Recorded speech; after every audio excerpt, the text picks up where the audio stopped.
Capítulo 71. El hombre celestial según San Pablo. 3 de febrero del 82 a 7 de febrero del 82. De las palabras de Cristo sobre la futura resurrección de los muertos, que son referidas por los tres evangelios sinópticos que se refieren a Mateo, Marcos y Lucas, hemos pasado a la antropología paulina sobre la primera carta a los Corintios, capítulo 15, versículos 42 al 49. En la resurrección, el cuerpo humano se manifiesta, según las palabras del apóstol, como incorruptible, glorioso, lleno de poder espiritual. Y la resurrección, pues, no es sólo una manifestación de la vida que vence a la muerte, como un retorno final al árbol de la vida del que el hombre fue alejado en el momento del pecado original, sino que es también una revelación de los últimos destinos del hombre en toda la plenitud de su naturaleza psicosomática y de su subjetividad personal. Pablo de Tarso, en este caso, que siguiendo las huellas de los otros apóstoles experimentó en el encuentro con Cristo resucitado el estado de su cuerpo glorificado basándose en esta experiencia, así anuncia en la carta de los Romanos la redención del cuerpo, y está en Romanos 8:23, y en la carta a los Corintios, en la primera de Corintios 15 del 42 al 49, el cumplimiento de esta redención en la futura resurrección. El método literario de San Pablo aplica aquí y corresponde perfectamente a su estilo, y se sirve de la antítesis que a la vez acercan lo que se contrapone, y de este modo resultan útiles para hacernos comprender el pensamiento paulino sobre la resurrección, tanto en su dimensión cósmica como en lo que se refiere a la característica de la misma estructura interna del hombre como terrestre y como celeste. Efectivamente, el apóstol, al contraponer como Adán y Cristo, Cristo que ha resucitado, o sea, el primer Adán, y al último Adán, muestra en cierto sentido los dos polos entre los cuales, en el misterio de la creación y de la redención, está situado el hombre en el cosmos. También se podría decir que el hombre ha sido puesto en tensión entre estos dos polos, con la perspectiva de los destinos eternos que se refieren desde el principio hasta el fin a su misma naturaleza humana. Cuando Pablo escribe, el primer hombre fue de la tierra, terreno, pero el segundo hombre fue del cielo. Primera de Corintios 15:47. Piensa tanto en Adán como hombre, como también en Cristo en cuanto a hombre.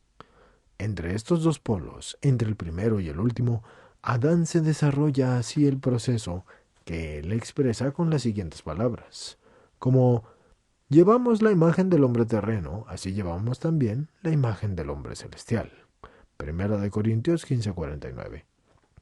Este hombre celestial, el hombre de la resurrección, cuyo prototipo es Cristo resucitado, no es tanto la antítesis y la negación del hombre terreno, cuyo prototipo es el primer Adán, cuanto sobre todo es su cumplimiento y su confirmación.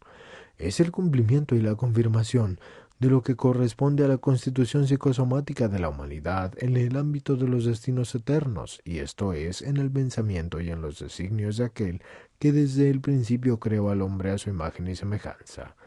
La humanidad del primer Adán, como hombre terreno, diría que lleva en sí una particular potencialidad que es una capacidad de disposición para acoger todo lo que vino a ser el segundo Adán, el hombre celestial, o sea, Cristo.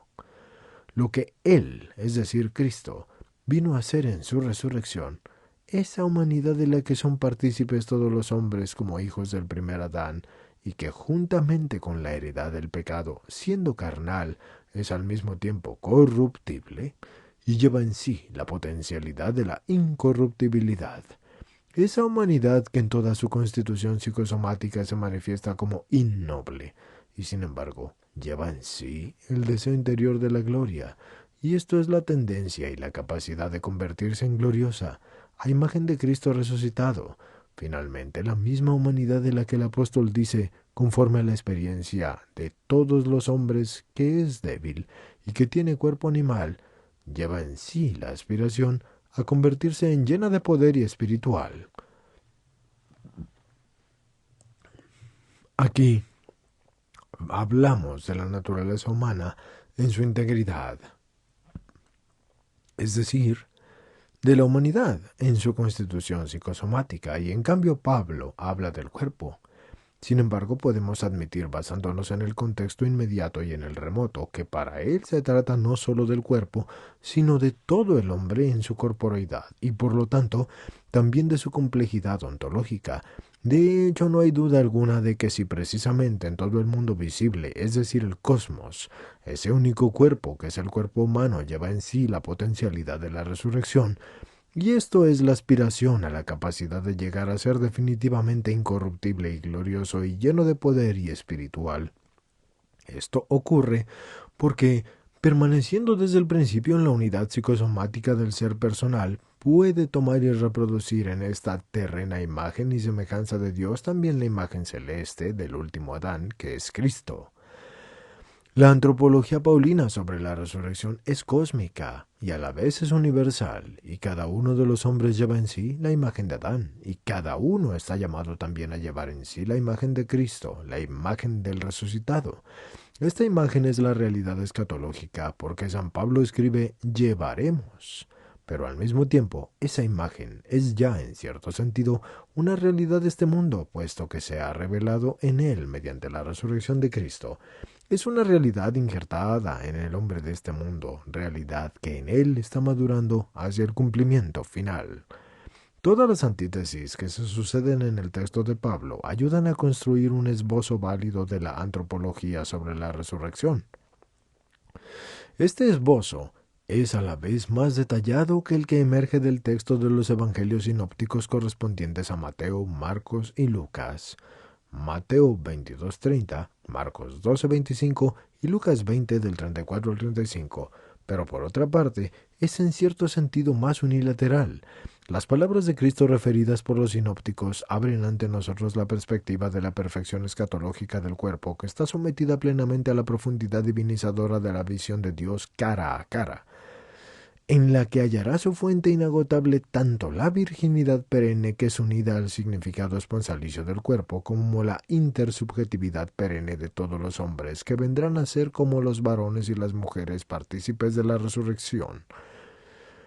El esbozo paulino de la perfección escatológica del cuerpo glorificado parece quedar más bien en el ámbito de la misma estructura interior del hombre como persona. Su interpretación de la resurrección futura parecería vincularse al dualismo como cuerpo y espíritu que constituye la fuente del sistema de fuerzas interior en el hombre.